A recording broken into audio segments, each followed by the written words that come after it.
Men, Du får lov til at klappe. Take 2. 2, 3. Hi, my name is Jens Peter Kurb. I'm the game director in Kane and Lynch, Deadman. And today we'll be taking a small tour of our floor at IO Interactive and talking about story of the game, not as much the content of the story, but more like the development process of it and how we've come along with having these two guys at this point.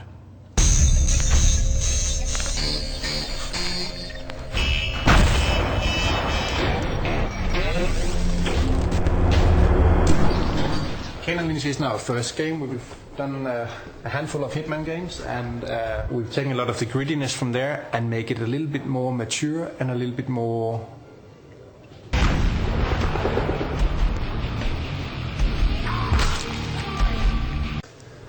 real, if that's a proper word for it. One of the things that became quite apparent quite quickly was that we had a fairly gritty game on our hands. Like it was a crime game. It was quite brutal, and one of the things we've been doing with Kane and Lynch is to try and have more reason for the action. Like we play the level, we do the things because Kane and Lynch have to. I don't have to listen to your shit.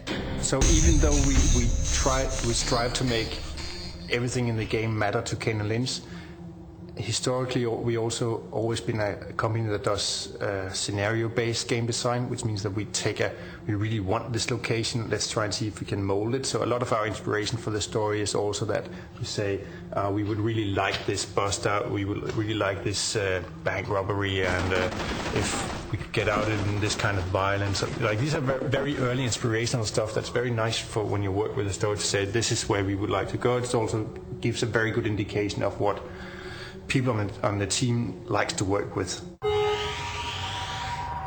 Just keep it cool. Having young guys, like if you look at this guy, like that's exactly what we don't want. Like he's way too pretty. He's perfect in shape. He's not at the end of the rope, right? He's not kind of like the guy behind.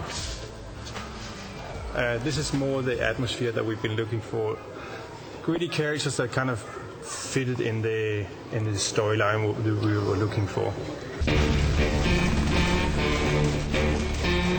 When we started Kane and Lynch, we had a little bit of a game before that, and Kane was kind of the star of it, and it was a single-player story thing that was going along, but Lynch was there as a bystander, almost a sidekick.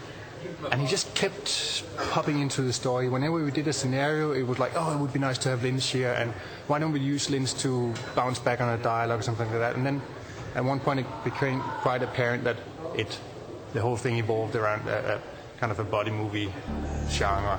Stop bitching. We still got a long night ahead of us. Bitching? I'm not bitching. I just hate being ignored. It's not a game where you have to sit and, listen to story, play difficult gameplay or anything. I think we've hit a pretty nice mix of giving you some background info, giving you some character, giving you some reason to not like these guys. I don't like them. I might approve of Lynch. I definitely dislike Kane, but I still care about him. That's kind of been our approach too. You don't really have to have characters that you can relate to completely. Just look at Scarface or Unforgiving or anything like that. Like they're bastards, but I still care about them a little bit, and that's kind of the path that we've taken with Kane and Lynch. Like Kane and Lynch is essentially a story about two fairly normal men that ruin their lives. And they ruined it so badly that they can't really come back to it again. So they lost their connection with their old life, and they're trying to fix it so much.